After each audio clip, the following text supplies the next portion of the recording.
कांग्रेस जाएगी नहीं, आरजेडी जाएगी नहीं, आप बचे। इतना घटियापन पे इंसान को नहीं उतरना चाहिए। तो महागठबंधन के साथ ही लड़ना है। बिल्कुल कि अगर आप बंद कमरे में चुप के मिल रहे हैं तो उसको सार्वजनिक नहीं करना चाहिए, और उसके बाद भी अगर मिले हैं तो आप सीना ठोक के बोल देना चाहिए कि मिले हैं। परसेप्शन हमारे लिए लोग बना रहे हैं कि मुकेश सहनी इधर उधर हो सकता है। नहीं जाएंगे तो नहीं जाएंगे। नहीं जाएंगे तो नहीं जाएंगे। इसी मौर्य होटल में तेजस्वी यादव को भी जवाब दिया था। हाँ, दिया था। ये बड़ी पार्टी था, मैंने कोई परवाह नहीं किया था। मैं यूपी में जाके योगी या मोदी जी को मैंने मुर्दाबाद भी बोला। तेजस्वी यादव क्या छोटे भाई आपके? हाँ, हर जगह से बोलते हैं और हम भी बोल रहे हैं कि छोटा भाई है, बड़े भाई का सम्मान करते हैं। तेजस्वी प्रसाद जी के नेतृत्व में ही चुनाव लड़ा जाएगा। और आप डिप्टी सीएम? हमारी पार्टी का डिप्टी सीएम होगा। आप ही के पार्टी का? निश्चित। 20 में भी तेजस्वी जी के नेतृत्व में चुनाव हुआ था। उसमें कोई है, कोई एक नाम बता दीजिए हमको, तो हम लोग भी उस पर चर्चा करेंगे कि हम अपने गठबंधन में सीएम के लिए। नमस्कार, मेरा नाम आलोक है। आप लाइव स्टीज देख रहे हैं। इस साल बिहार में विधानसभा के चुनाव होने हैं, तो सभी चेहरों पर निगाहें टिकी हुई हैं। महागठबंधन पर भी, एनडीए पर भी। हमारे साथ जो शख्सियत मौजूद हैं, मुकेश सहनी, वीआईपी पार्टी के सर्वे सर्वा, सन ऑफ मल्ला। ये नाम सन ऑफ मल्ला कैसे मिला था, कुछ याद है? शुरुआत इसी से करते हैं। निश्चित तौर पे राज मैदान में हमने 2014 में एक रैली किया था, बहुत बड़ा रैली किया था कमिश्नरी पर। हाँ, और उसी समय में क्योंकि अक्सर जो है रैली जो है ना, वो बच्चे का काम नहीं है, सीनियर सिटीजन का काम होता है। और उस उम्र में हमने एक बड़ा रैली किया और समाज के अधिकार के लिए लड़ने के लिए निर्णय लिया। तो लोग मुझे गांधी का उपाधि दे रहा था, कोई मुझे आंधी कह रहा था कि अभी ये आ गए तो सब खत्म होगा। लेकिन मैंने उस राज मैदान में कहा, मैं ना आंधी हूँ ना मैं गांधी हूँ, मैं आपका बेटा हूँ, आपका भाई हूँ, मैं सन ऑफ मल्ला हूँ।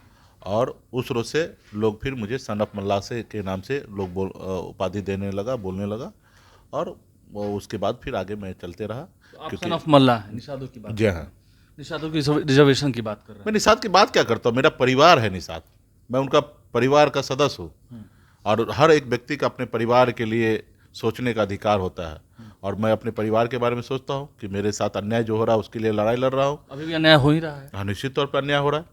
जब एक देश एक है, संविधान एक है, देश के प्रधानमंत्री एक है, देश के गृह मंत्री एक है, तो भला बताइए कि बंगाल में रिजर्वेशन है एससी का, तो बिहार में क्यों नहीं? दिल्ली में रिजर्वेशन है, जहाँ पे पार्लियामेंट है, संसद भवन है, वहाँ पे निषाद का रिजर्वेशन है फिशरमैन को एससी का, तो फिर बिहार में क्यों नहीं? जबकि बिहार, बंगाल, उड़ीसा, झारखंड पहले एक ही राज्य हुआ करता था। क्या राज बंटवारा होने से क्या वहाँ हम एक दूसरे को अलग थोड़े हो गए? 4 भाई है, एक पिताजी का 4 पुत्र है, और 7 है तो भाई है। और जब अलग हो जाएंगे तो क्या भाई नहीं कहलाएंगे? तो भी भाई कहलाएंगे, भले अलग अलग घर में रहेंगे। तो उसी तरीके से भले हम बंगाल से अलग हुए, लेकिन बंगाल में जो निषाद है वो हम ही वही है, तो हमको रिजर्वेशन मिलना चाहिए। लेकिन सरकार का, प्रशासन का, शासन का लापरवाही के कारण नहीं हुआ। तो अभी हमारे लोग इसके लिए लड़ाई लड़ रहे हैं। पिछले 10-11 सालों से खून पसीना बहा के हम लोग संघर्ष कर रहे हैं। आंदोलन से हमारी ये पार्टी निकली हुई है। इस पार्टी का अपना विचारधारा है, और विचारधारा में एक सबसे बड़ा विचारधारा है कि निषाद समाज का रिजर्वेशन दिलाना है। जैसे मोदी जी का था कि हमें मंदिर बनाना है, तो वैसे हमारे लिए है कि हम अपने बच्चे का भविष्य सिक्योर करने के लिए रिजर्वेशन लेना है। और जब पार्टी है तो सभी जाति धर्म को लेके चलने का ये पार्टी है। किसी एक जाति, एक समुदाय को टारगेट नहीं कर सकते। ये हमारे भारत सरकार के संविधान में है, चुनाव आयोग के गाइडलाइन में है।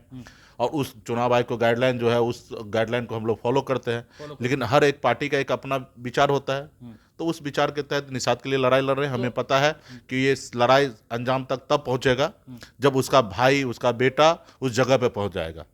मान लीजिए चाहे वो सरकार बना ले या दिल्ली की सरकार बना ले, आपके दोनों जगह पे आपके बहुमत होगा, सरकार आपके हिसाब से चलेगा, तो निश्चित तौर पे संविधान के दायरे में रिजर्वेशन लागू होगा। अच्छा, तो महागठबंधन के साथ ही लड़ना है? बिल्कुल, मतलब ये परसेप्शन इसलिए क्योंकि अभी हाल ही में दिलीप जायसवाल जो कि प्रदेश अध्यक्ष हैं, उनका मैंने भी इंटरव्यू किया था। उन्होंने कहा कि एक घटक दल हैं जिनसे हमारी बात हो रही है, उन्होंने दरवाजे खोल रखे हैं। कांग्रेस जाएगी नहीं, आरजेडी जाएगी नहीं, आप बचे। देखिए, ये भाजपा का चाल और चरित्र है। इतना घटियापन पे इंसान को नहीं उतरना चाहिए। आपसे अगर हम मिले हैं तो निश्चित तौर पर आपका अधिकार है बोल देना। मिलते तो आप बहुत लोगों से हैं। हाँ, मैं मिला हूं तो हो सकता है आपको बोल देना चाहिए। उसके बाद भी थोड़ा इंसानियत हो कि अगर आप बंद कमरे में चुप के मिल रहे हैं तो उसको सार्वजनिक नहीं करना चाहिए। और उसके बाद भी अगर मिले हैं तो आप सीना ठोक के बोल देना चाहिए कि मिले हैं। जब मिले भी नहीं हैं, उसके बाद भी इस तरीके से, क्योंकि उनको पता है कि छोटा भाई बड़ा भाई में कैसे दरार होगा, तो इसके लिए उन्होंने इस तरीके से घटियापन जवाब दिया, क्योंकि वो टारगेट मुकेश सहनी को किया। भले नाम नहीं बोला, लेकिन ये तो इंटेंशन क्लियर है कि कांग्रेस तो उनसे मिलेंगे नहीं, आरजेडी मिलेंगे नहीं, लेफ्ट मिलेंगे नहीं, मुकेश सहनी है। तो इस तरीके से तो खास करके ये देखा गया है, गांव समाज में गरीब लोगों को सब लोग टारगेट करता है। गांव में अगर चोरी होगा ना, भले कोई अमीर आदमी चोरी कर ले, लेकिन जो गरीब है ना उनको ही टारगेट करेगा कि देखो यही शायद चोरी किया है। तो आज हम विचार के साथ मजबूती से खड़ा है। परसेप्शन हमारे लिए लोग बना रहे हैं कि मुकेश सहनी इधर उधर हो सकता है, जबकि मुकेश सहनी को अगर कोई बढ़िया से जानता होगा, अगर आलोक अगर 10 साल से जान रहे हैं, तो मेरे बोलने में और करने में फर्क नहीं रखते हैं। नहीं जाएंगे तो नहीं जाएंगे, नहीं जाएंगे तो नहीं जाएंगे, और जवाब जिनको देना ठोक के देना है, चाहे कुछ भी उसका परिणाम क्यों ना हो। याद है इसी मौर्य होटल में तेजस्वी यादव को भी जवाब दिया था। हाँ, दिया था। ये बड़ी पार्टी था, मैंने कोई परवाह नहीं किया था। हमने मंत्री भी मैं बना था। मैं यूपी में जाके योगी या मोदी जी को मैंने मुर्दाबाद भी बोला। हिंदुस्तान में पहला ऐसा गठबंधन के सहयोगी होंगे कि एनडीए में रहकर, मंत्री रहकर, और आप उसके खिलाफ में मोदी जी का, योगी जी के खिलाफ में 50 कैंडिडेट देते हैं, और वहाँ पे यूपी में जाके कहते हैं कि आरक्षण नहीं तो गठबंधन नहीं, गठबंधन नहीं तो वोट नहीं। वोट आप जिनको देना उनको दीजिए, लेकिन मोदी जी को वोट दीजिए, क्योंकि आरक्षण वहाँ से नहीं हो रहा है। तो ये मेरा ताकत है और इसी के साथ मैं जी रहा हूँ। ठीक है, महागठबंधन में आपकी ताकत का एहसास है सभी को? अब क्यों नहीं, आज अच्छे। तेजस्वी यादव क्या छोटे भाई आपके?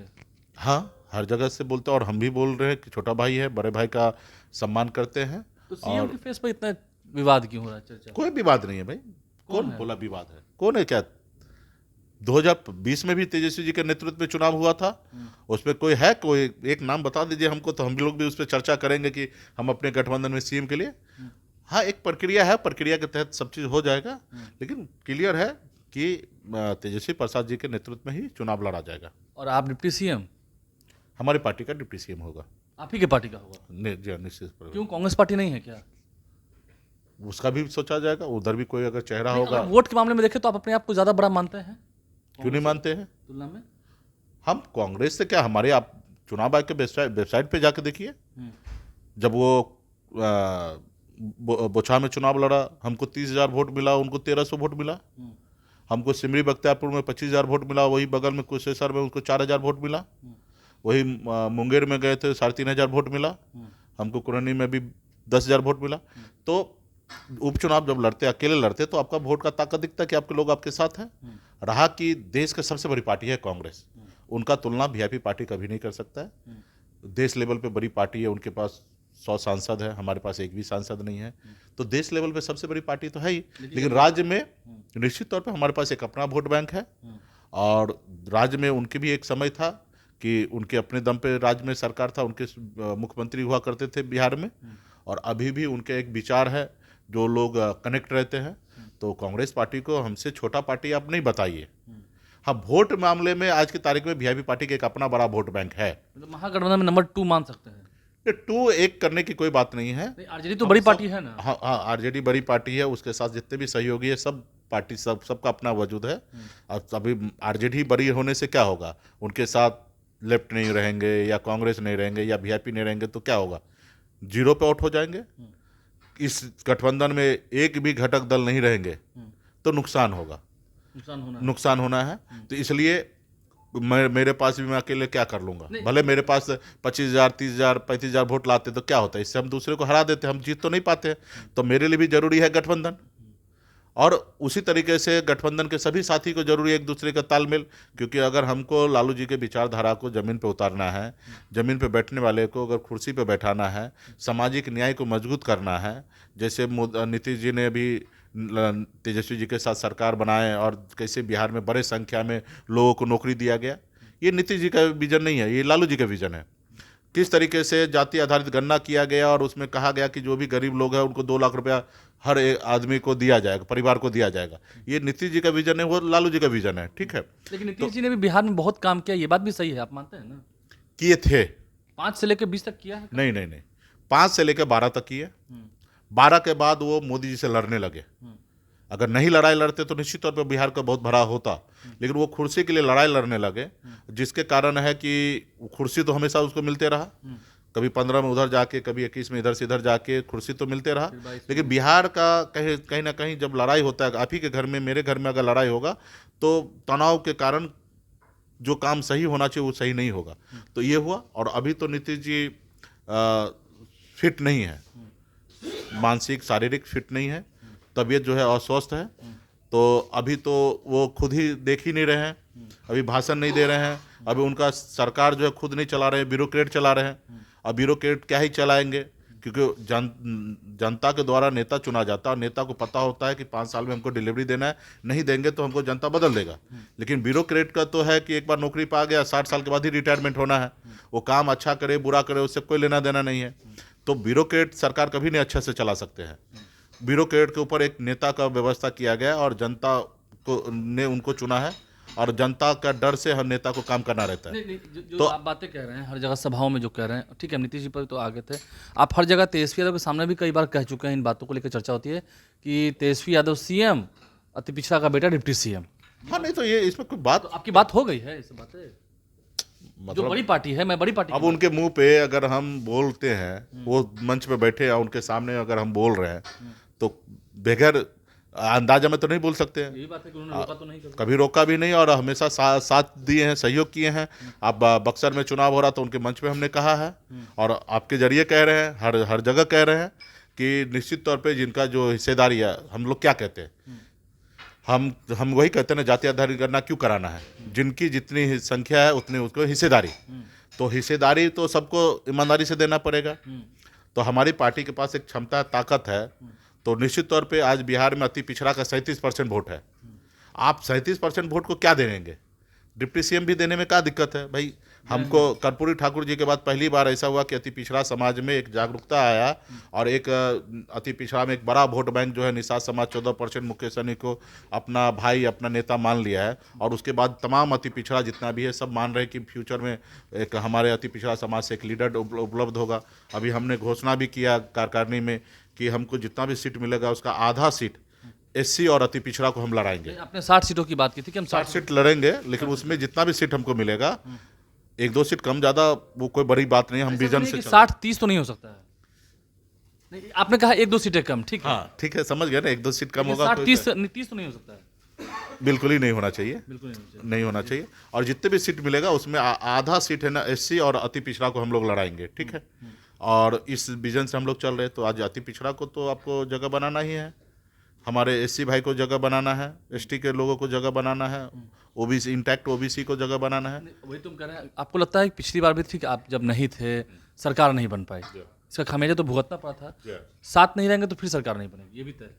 ये तो आप लोग भी मानते हैं ना, नहीं, आप हम भी मानते हैं, आप भी मानते हैं, बिहार के पूरे सब लोग मानते हैं। और साथ नहीं रहने का कोई बात ही नहीं हो रहा। देखिए, हम मजबूती से तेजस्वी जी के साथ है, 2, 4, 5 सीट कोई मायने नहीं रखता है। हम लालू जी के विचारधारा को एडॉप्ट कर लिए हैं कि उस विचारधारा पे काम करें। सीएम होंगे, तेजस्वी जी सीएम होंगे। लेकिन 70 सीटें कांग्रेस को जो पिछली बार मिली थी उतनी तो नहीं मिल पाएगी, ये भी तो दिख रहा है, क्योंकि सबको हाँ, उतना भी सीट निश्चित तौर पे नहीं होगा, क्योंकि वीआईपी पार्टी को जो भी सीट मिलना है वो कहीं ना कहीं कांग्रेस से, आरजेडी से ही आना है, ठीक है। लेफ्ट में कुछ साथी को तो सीट ही पहले से ही कम है, तो उधर से ज़्यादा उम्मीद भी नहीं किया जा सकता कि वहाँ से सीट आएंगे, ठीक है।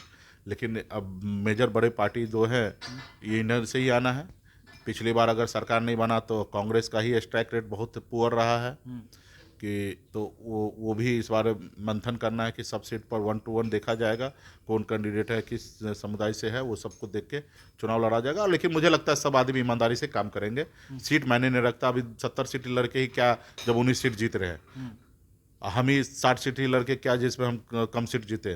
तो सीट का मायने नहीं रखता, सीट सब आदमी के पास कंफर्टेबल है। हमारे गठबंधन में सीट का कमी नहीं है।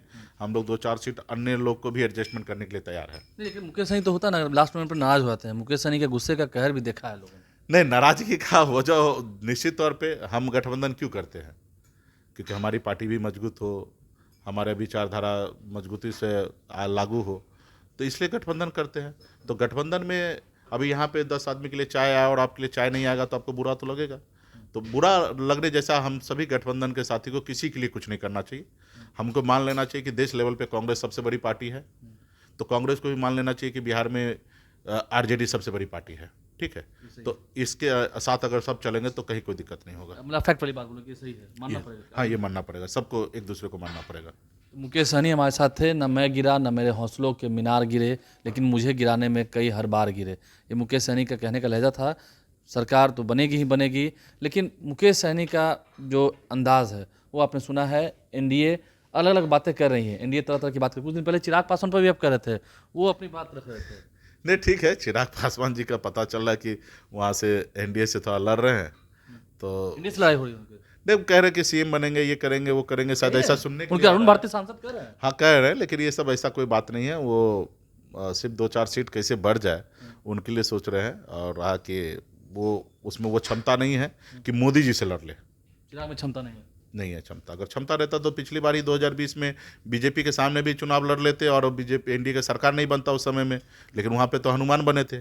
लेकिन वही भाजपा ने क्या किया, उनकी पार्टी को, उनके परिवार को खत्म कर दिया, और उसके बाद भी उनके साथ चले गए, फिर से गठबंधन कर लिए 2024 में, सिर्फ पावर के लिए। ठीक है, तो कम से कम अपने पिताजी से सीखना चाहिए, कैसे सामाजिक न्याय मजबूत हो, कैसे दलित का हित हो, कैसे दलित समाज आगे बढ़े, उनके बारे में सोचना चाहिए। अटल जी का रामविलास सरकार पासवान के पसीनों पर नहीं चल रहा है। नहीं, बिल्कुल ही नहीं।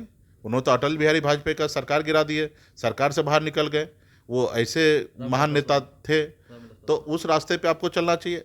कम से कम आपको उपयोग किया गया 2020 में, और उसके बाद आपको जीरो कर दिया, आपके घर खाली कर दिया, आपके पिताजी की प्रतिमा को बाहर फेंक दिया गया, और उसके बावजूद भी आप उनसे गठबंधन कर लिए सिर्फ पावर के लिए।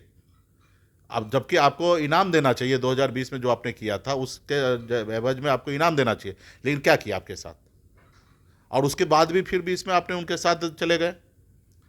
हम लोग ने ऐसा नहीं, हम लोग ने ऑफर किया था, आप आइए हमारे साथ आइए, और अच्छा सीट देने के लिए बात किया था। ऑफर कर दिया था आप लोगों ने? हाँ, मैं खुद स्वयं मैं लीड कर रहा था कि आइए, तो नहीं आए। उनको किसी भी हालत में पावर के साथ रहना है, और जो आदमी को पावर के साथ रहना है वो समाज के लिए सही नहीं है। समाज के लिए सही नहीं है। आपने सुना है, तमाम बातें हुई हैं। हमारे चैनल को सब्सक्राइब कर लें। सर, बिहार में चुनाव होंगे, बहुत सारी बातें होंगी, लेकिन मुकेश सहनी की पूरी बातें हमने आपको बताई है, अब तक की क्या तैयारी है। हमारे चैनल को सब्सक्राइब कर लें, साथ साथ फेसबुक पेज भी लाइक करें। धन्यवाद।